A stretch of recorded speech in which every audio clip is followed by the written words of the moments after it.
राजधानी भोपाल में गौमांस मिलने के मामले में नया मोड़ सामने आ गया है। गौमांस मुंबई भेजे जाने के मामले में नगर निगम प्रशासन की सीधी भूमिका सामने आई है।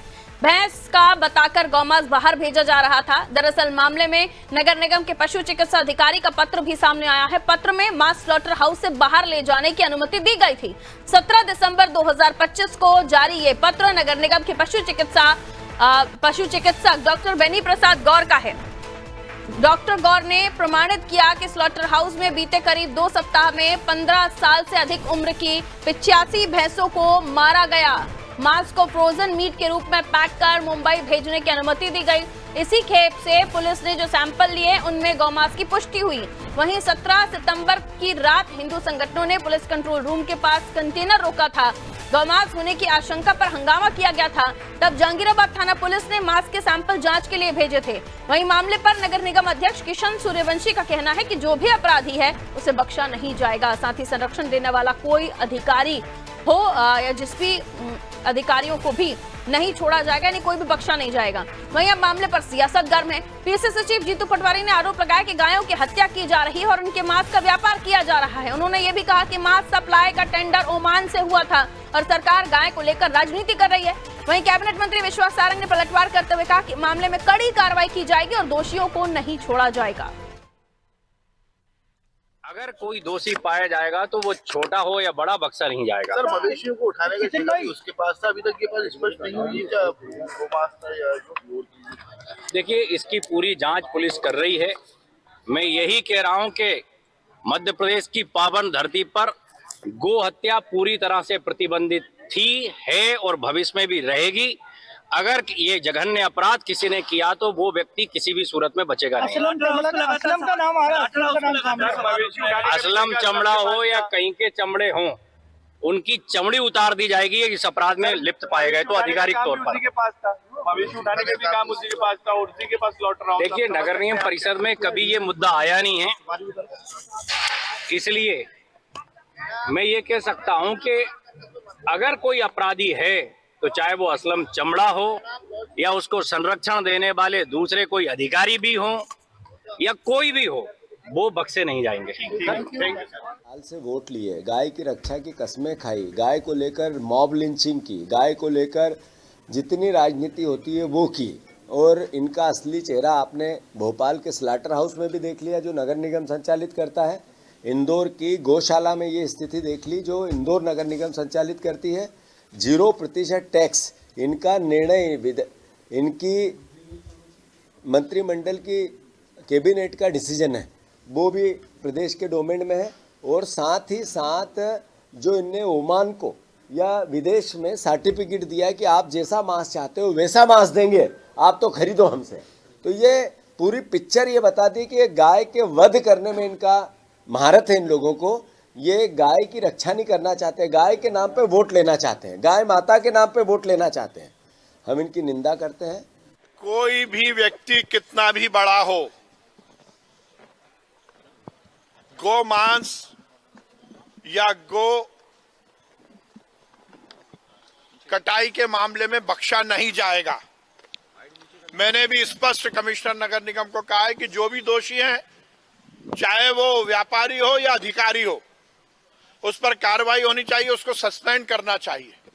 कहीं भी किसी भी तरह की कोई जिम्मेदारी से बच नहीं सकता।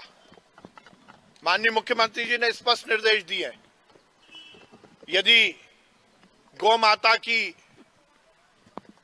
कटाई हुई है तो ये अक्षम्य अपराध है और ऐसी सजा मिलेगी।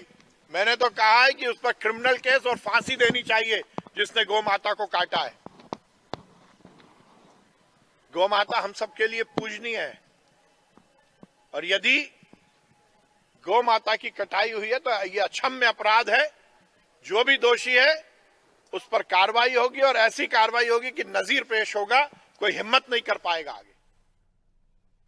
तो इस पूरे मामले में अब राजनीति भी शुरू हो गई है। एक तरफ जीतू पटवारी हैं, वो कह रहे हैं ओमान से टेंडर हुआ था, वहां पर उन्होंने जो कहा, उनसे ये कहा गया कि जो मांस आप मांगेंगे वो दिया जाएगा। वहीं नगर निगम की सीधी संलिप्तता सामने आ रही है। लेटर जो 17 दिसंबर 2025 का है, जिसमें पशु चिकित्सक डॉक्टर बेनी प्रसाद गौर सीधे तौर पर ये प्रमाणित करते हैं स्लॉटर हाउस में बीते करीब 2 सप्ताह में 15 साल से अधिक उम्र के 85 भैंसों को मारा गया है, ये इसमें लिखा गया था। जबकि आप देखिए 17 दिसंबर को ही ये जो हिंदू संगठनों के द्वारा कंट्रोल रूम के पास ही इस कंटेनर को रोका गया था, उसी से सैंपल लिए गए, जिससे पता चला कि ये जो मांस था ये भैंस का नहीं गाय का था। अब पिक्चर पूरी साफ है, राजनीति भी इस पर खूब हो रही है। आइए रिजवान हमारे सहयोगी हमारे साथ जुड़ रहे हैं, उनसे और भी ज्यादा समझ लेते हैं क्या कुछ माहौल इस वक्त राजनीतिक गलियारों में इस मामले को लेकर चल रहा है, क्योंकि बीजेपी पूरी तरीके से इसको लेकर कह रही है कार्रवाई होगी, कार्रवाई कर भी दी गई है। डॉक्टर को सस्पेंड कर दिया गया है, जो चिकित्सक हैं उनको, पशु चिकित्सक हैं उनको सस्पेंड कर दिया गया है, और भी कार्रवाई जारी है। लेकिन सवाल ये, जिस चीज को लेकर आप चिल्ला चिल्ला कर बात करते हैं, गौ हत्या को लेकर आप बात करते हैं कि इसके खुले तौर पर विरोध में है, गौ माता की पूजा की बात करते हैं, पूजनीय बताते हैं, और आप ही के राज्य में जहां आपकी सत्ता है उसकी राजधानी में ये सब हो रहा था। कांग्रेस को तो बैठे बिठाए मुद्दा मिल गया है। साफ तौर से 18 दिसंबर की रात को जब हिंदू संगठन के लोग सड़कों पर उतरे और उन्होंने जो मांस था, जो कंटेनर भरा हुआ जो मांस था उन्होंने पकड़ा था, और उसके बाद लगातार इस बात को लेकर बवाल देखने को मिला और सियासत भी देखने को मिली। हालांकि कोई भी जिम्मेदार अधिकारी पर इसमें कार्रवाई नहीं हुई। सबसे बड़ी बात यह है, सिर्फ जब हिंदू संगठन दोबारा 8 जनवरी को, यानी 18 दिसंबर के बाद जब 8 जनवरी को जब हिंदू संगठन दोबारा सड़कों पर उतरे, तब जाकर एक असलम चमड़ा नाम का जो व्यक्ति है और उसके साथ एक लोग और हैं, उनकी पुलिस ने गिरफ्तारी की, और गिरफ्तारी करने के ऊपर ये जो है खाना पूर्ति का जो पुलिस ने काम किया है और अपनी वाहवाही लूटी है।